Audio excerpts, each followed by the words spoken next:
Gulf breaking ന്യൂസിലേക്ക് സ്വാഗതം. പ്രവാസ ലോകത്തെ വിവിധ വാർത്തകൾക്കായി ഈ ചാനൽ സബ്സ്ക്രൈബ് ചെയ്യൂ.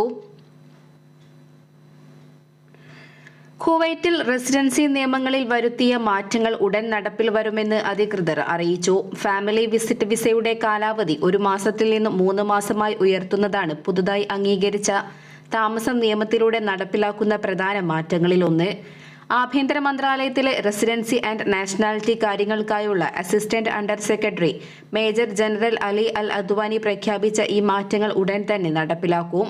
കുവൈറ്റിലേക്ക് കുടുംബാംഗങ്ങളെ കൊണ്ടുവരുന്ന പ്രവാസികൾക്ക് കൂടുതൽ സൗകര്യം ഒരുക്കുക എന്ന ലക്ഷ്യത്തോടെയാണ് പുതിയ ഭേദഗതി കൊണ്ടുവന്നിരിക്കുന്നത്. നൽകുന്ന സേവനങ്ങളെ അടിസ്ഥാനമാക്കി വിസ ഫീസ് ഘടനകൾ അവലോകനം ചെയ്യുന്നതിനും ക്രമീകരിക്കുന്നതിനുമായി ഒരു പ്രത്യേക കമ്മിറ്റിക്കും രൂപം നൽകിയതായി അധികൃതർ അറിയിച്ചു. ഇണകളോ മാതാപിതാക്കളോ പോലുള്ള കുടുംബാംഗങ്ങളെ കൊണ്ടുവരാൻ ആഗ്രഹിക്കുന്ന പ്രവാസികൾക്ക് ഫീസ് വർദ്ധിക്കുമെന്ന് മേജർ ജനറൽ അൽ അദ്വാനി എടുത്തു പറഞ്ഞു. നിർദ്ദിഷ്ട ഫീസ് ഘടനകളെക്കുറിച്ചുള്ള പഠനം കമ്മിറ്റി ഇപ്പോഴും പൂർത്തിയാക്കിയിട്ടില്ലെന്നും കൂട്ടിച്ചേർത്തു.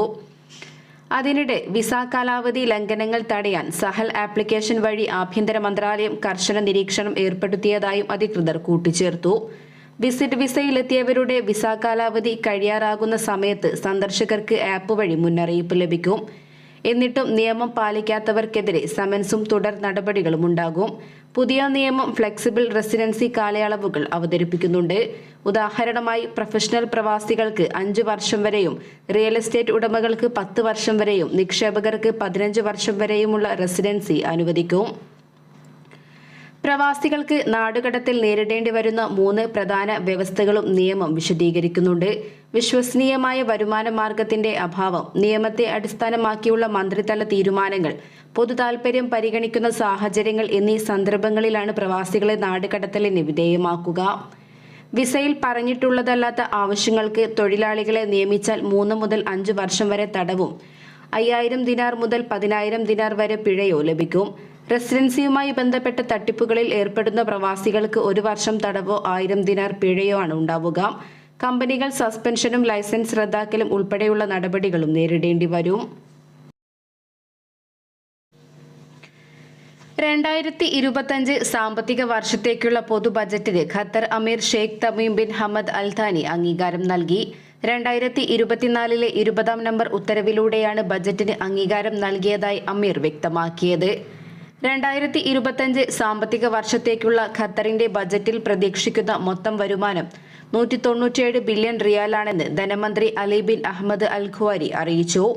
ഇത് മുൻ വർഷത്തെ മൊത്തം ബജറ്റ് വരുമാനവുമായി താരതമ്യപ്പെടുത്തുമ്പോൾ 2.5% കുറവാണ്.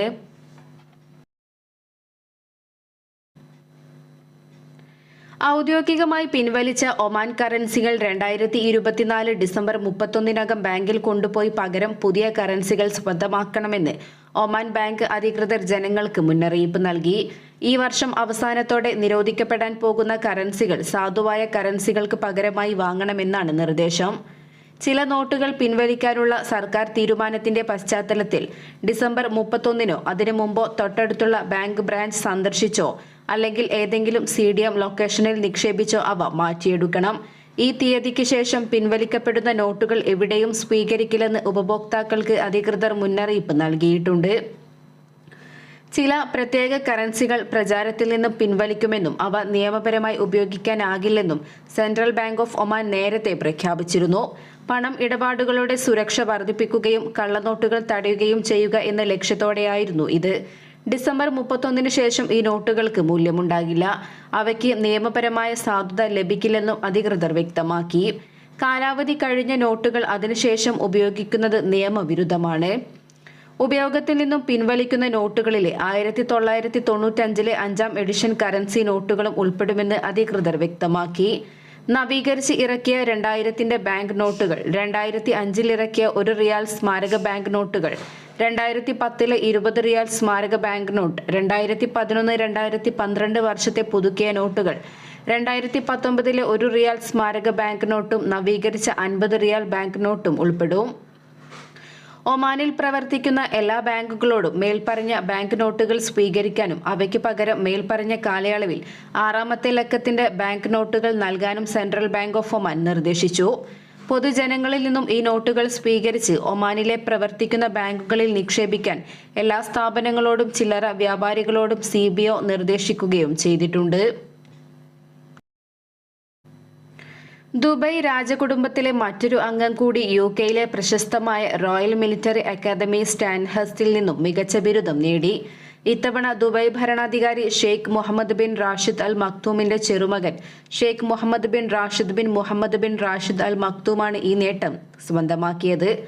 അക്കാദമിയുടെ കമ്മീഷനിംഗ് കോഴ്സ് 241 മികച്ച കേഡറ്റിനുള്ള സ്ക്വാഡ് ഓഫ് ഓണർ പുരസ്കാരമാണ് ഷെയ്ഖ് മുഹമ്മദ് സ്വന്തമാക്കിയത്. ഇന്ത്യൻ പ്രധാനമന്ത്രി നരേന്ദ്രമോദിയുമായി UAE ഉപപ്രധാനമന്ത്രിയും വിദേശകാര്യമന്ത്രിയുമായ Sheikh Abdullah bin Zayed Al Nahyan ന്യൂഡൽഹിയിൽ കൂടിക്കാഴ്ച നടത്തി. UAEയും ഇന്ത്യയും തമ്മിലുള്ള ശക്തമായ ബന്ധത്തിൽ ഷെയ്ഖ് അബ്ദുള്ള സന്തോഷം പ്രകടിപ്പിച്ചു. ഇന്ത്യ UAE സംയുക്ത കമ്മീഷൻ യോഗത്തിന്റെയും സംഭാഷണത്തിന്റെയും പ്രാധാന്യം ഊന്നി പറഞ്ഞു.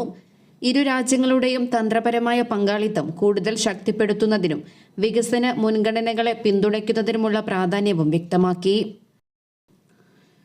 ശൈത്യകാലം തുടങ്ങിയതിനാൽ വരും ആഴ്ചകളിൽ UAEയിലെ താപനില 12 ഡിഗ്രി സെൽഷ്യസ് വരെ കുറയുമെന്ന് നാഷണൽ സെന്റർ ഓഫ് മെട്രോളജി വിഭാഗത്തിലെ വിദഗ്ധൻ അറിയിച്ചു.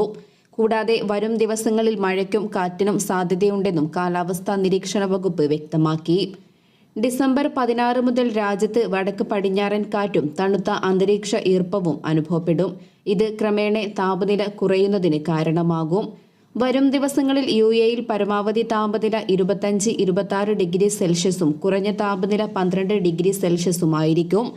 കാലാവസ്ഥാ നിരീക്ഷണ വകുപ്പിലെ ഒരു ഉന്നത ഉദ്യോഗസ്ഥനായ ഡോക്ടർ അഹമ്മദ് ഹബീബാണ് ഇക്കാര്യം വ്യക്തമാക്കിയത്. രാജ്യത്തെ ചില കിഴക്കൻ പ്രദേശങ്ങളിലും വടക്കൻ പ്രദേശങ്ങളിലും മഴ അനുഭവപ്പെട്ടു. മൂടൽമഞ്ഞ് രൂപപ്പെടാനുള്ള സാധ്യത കാരണം റെഡ് യെല്ലോ അലർട്ടുകൾ പുറപ്പെടുവിക്കാൻ കാലാവസ്ഥാ നിരീക്ഷണ വകുപ്പ് അധികാരികൾക്ക് മുന്നറിയിപ്പും നൽകിയിട്ടുണ്ട്.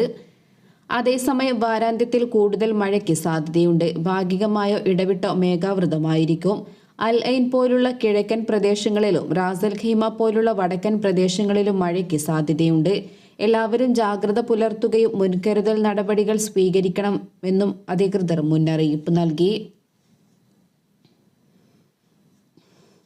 2034 ഫിഫ ലോകകപ്പിന് ആതിഥേയത്വം വഹിക്കാൻ അവസരം ലഭിച്ചതിന്റെ സ്മരണാർത്ഥം പാസ്പോർട്ട് സ്റ്റാമ്പ് സൗദി പുറത്തിറക്കി. അറബിക് ഭാഷയിൽ സൗദിയിലേക്ക് സ്വാഗതം എന്ന മുദ്ര സൗദിയിലെത്തുന്ന രാജ്യാന്തര യാത്രക്കാരുടെ പാസ്പോർട്ടിൽ പതിപ്പിക്കും. കായിക രംഗത്ത് രാജ്യത്തിന്റെ ചരിത്രപരമായ നാഴികക്കല്ല് അടയാളപ്പെടുത്തുന്നതിന്റെ ഭാഗമായാണ് നടപടി.